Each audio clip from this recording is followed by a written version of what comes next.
Mr. Sifuna is trying to teach me English and he does not know that I scored very highly.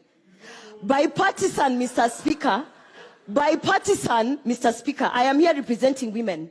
And I am trying to tell my fellow colleagues that this report does not reflect on the inclusion of women in each and every conversation.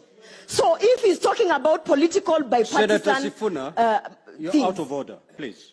Mr. Speaker, protect me and my time. If he wants to talk about political bipartisan things, we are standing here representing women. How can I endorse a report, Mr. Speaker, that clearly outlines whether by both ODM or Kenya Kwanza? We are debating on the report, Mr. Speaker. I am giving my views on the report and whether I would like to support it or not. And I am saying that I do not support this report because I cannot ignore the fact that on all the matters that women of Kenya, the same women who went out to the streets, those Kenyan women went out and said they want to be represented. Mr. Speaker, we are being told in this report that, okay, go and sit for an extra 6 months, and then you will come back, and maybe at that point, we will include the legislative proposals, which, by the way, Mr. Speaker, because I have read that report, they already have the answers on how to implement the two-third gender rule. As a matter of fact, in this report, they have pointed out that there is option A, where we can do ABCD, and there is option B, where we can do ABCD. However, we are sending you women to go and sit for another 6 months so that you can discuss and then come with a separate report to bring to Parliament. Why, Mr. Speaker?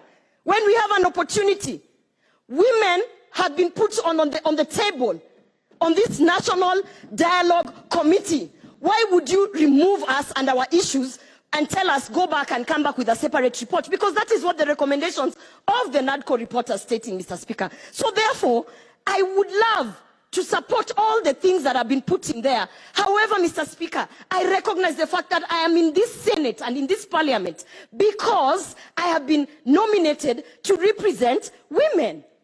And this report does not reflect on the same, Mr. Speaker.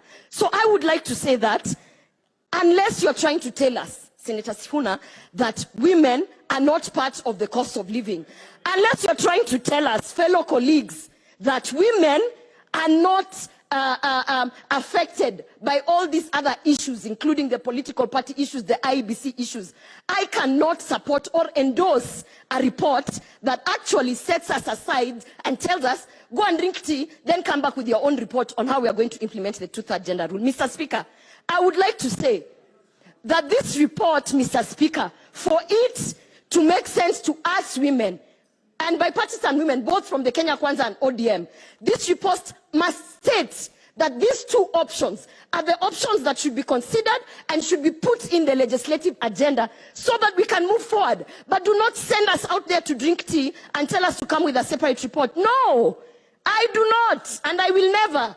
Until you allow us to sit on the table, we will bring our table or we will say no to whatever it is that you want us to implement, Mr. Speaker. So therefore, I don't support.